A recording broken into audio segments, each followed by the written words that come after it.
For the first time since we learned about the PlayStation 5, we can safely say that we actually have a lot of information about the console. Sure, we still don't know about the price, but we know so much about the console that we're actually looking forward to launch day. There are many reasons to get excited about the PS5, whether it's the exclusives, the SSD, or the incredible hardware under the hood.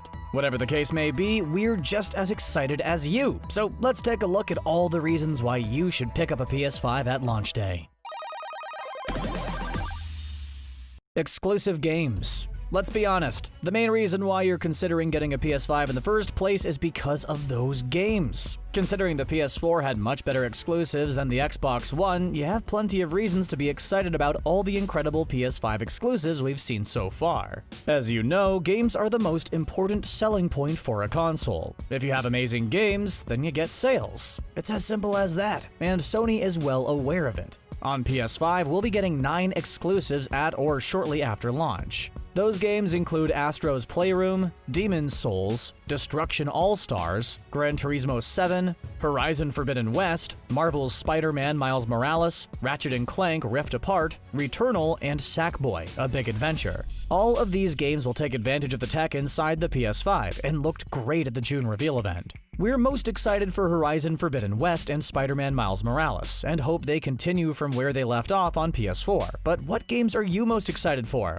Let us know in the comments. SSD. As we saw in the Ratchet & Clank Rift Apart gameplay trailer, the solid-state drive on the PS5 is unlike anything we've ever seen in a console, capable of loading entire worlds in sheer milliseconds. Considering how we're so used to loading screens at this point, it's going to be a huge generational leap to get rid of them entirely. Seriously, just the thought of loading screens disappearing from open-world games has us jumping for joy. Now for the specs of the SSD, the PS5 will be using a custom 825GB solid-state drive, which is a very odd amount of storage since we expected at least a terabyte. But hey, Sony knows what they're doing because those read and write speeds are something else. In fact, the PS5's SSD blows the Series X right out of the water. It's capable of 5.5 to 9 GB per second speeds, which is blazing fast, even for a solid-state drive. On the other hand, the Xbox Series X's SSD is much less impressive as it's only capable of 2.4 to 6 GB per second. What this means is that games should load quite a bit faster on the PS5 compared to the Series X, hopefully eliminating loading screens for good.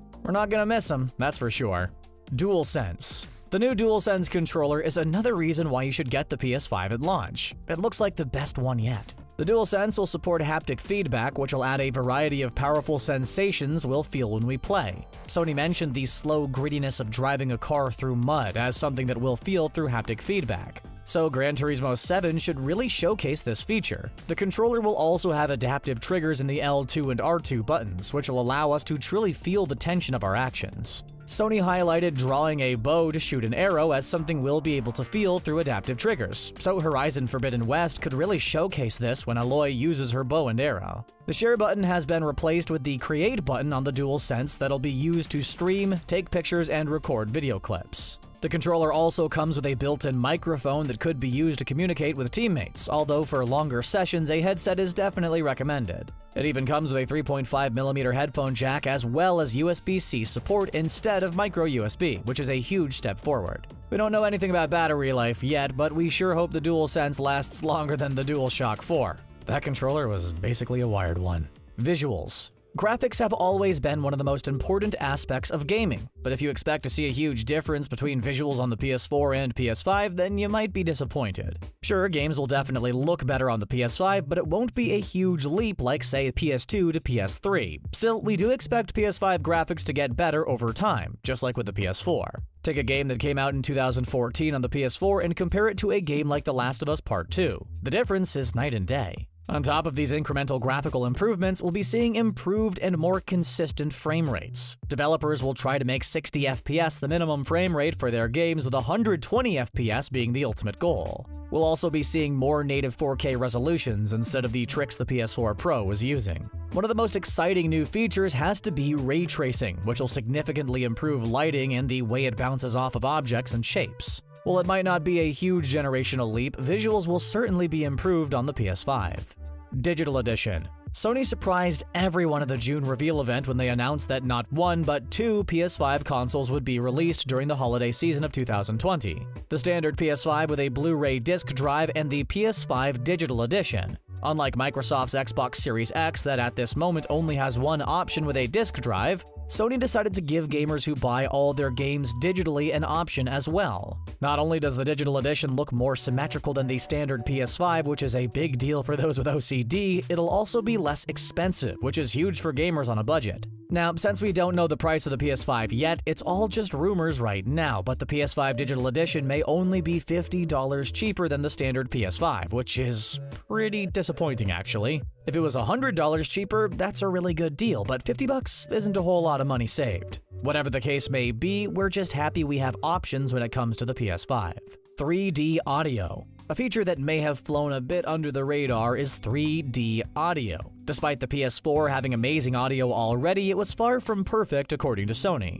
They believe the engine in the PS3 worked much better, so they tried to make one more similar to that in the PS5. They could have gone with Dolby Atmos, but decided to make their own 3D audio engine called Tempest 3D Audio Tech, so they could focus on creating excellent audio for all the different setups players use, including TV speakers, headphones, a soundbar, surround sound, and more. 3D audio is mainly going to help players with locality. There'll be 5 different tuning options available with the console at launch. Picking the best one for your own unique hearing situation will make it easier to track exactly where sound is coming from, instead of just knowing its general direction. In fact, the sound is supposedly going to be so realistic that you may think it's actually coming from the real world, which is kinda trippy, but we're down to get fully immersed in next-gen gaming. Expandable storage. We touched a little bit on PS5 storage already, but let's take a more in-depth look at all the storage options we have with the console. Of course, you have the 825GB solid-state drive that comes with the console, well, that's a given, but you also have a good amount of expandable storage options.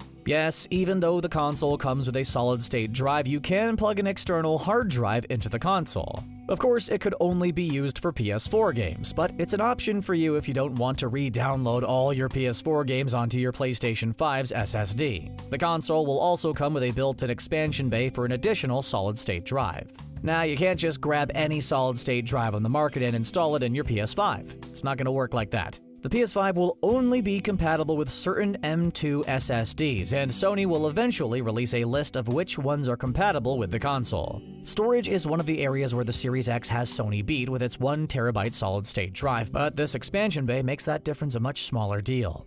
Improved CPU and GPU. Of course, all those improvements wouldn't be possible without the incredibly powerful CPU and GPU in the PS5. The hardware inside the PS4 was far from impressive and became outdated fairly early in the console's lifecycle. On the other hand, the hardware inside the PS5 is a huge step up, and is more similar to a gaming PC than the PS4 ever was. As for the specs of the CPU and GPU, the PS5 will feature a custom 8-core AMD Zen 2 CPU, clocked at a variable frequency, and a custom GPU based on AMD's RDNA 2 architecture capable of producing 10.28 teraflops, clocked at a variable frequency. Virtual reality. Okay, it might be a bit odd to bring up virtual reality since Sony hasn't said a peep about it in what feels like forever, but it's still worth mentioning. While the PSVR 2 headset may not be launching alongside the PS5, if you're into VR, it's never really too early to get prepared. And you could do that by getting the PlayStation 5 at launch. By doing just that, when PSVR 2 does eventually come out, you'll already have a PS5, so you'll be ready to go. Plus, it's going to be compatible with the first-generation PSVR anyway, so you could still use that headset if need be. Head start on next-gen. While most of our entries have focused on specific PS5 features, honestly, isn't it just awesome to get a new console on day one so you're ahead of the pack and getting that next-gen experience as soon as possible? We certainly think so. The PS5's features are incredible, and we live in the generation of instant gratification, so who the heck has the patience to twiddle their thumbs and wait for the right time when you could buy a PS5 immediately at launch? We sure don't. We want to take advantage of all the PS5's features on day one, and that's exactly what we're gonna do. Bonus: backwards compatibility. You thought we were done? Oh no, we got a bonus entry to get into, and that's backwards compatibility. Initially, it seems like another area where the Xbox Series X has the PS5 beat, but is it as important as everyone is making it out to be? We don't really think so. If you think about it, backwards compatibility is only really important for year one, and most people are only going to want to play PS4 games on PS5 anyway, so it's not that big of a deal if they can't play PS1, PS2, or PS3 games on the console as well. Microsoft may just be playing it up as being more important than it actually is to get sales by focusing their marketing on the areas where their console is better than the PS5. Plus, there's a recent patent leak that indicates we might actually get PS1, PS2, and PS3 backwards compatibility on the PS5, so Sony could end up one-upping Microsoft anyway. Only time will tell. And that's why we think you should buy the PlayStation 5 at launch. What do you think? Are you getting the PS5 at launch? What PS5 features are you most excited to experience? Let us know in the comments section down below, and don't forget to subscribe to The Gamer for more gaming videos. As always, thanks a lot for watching.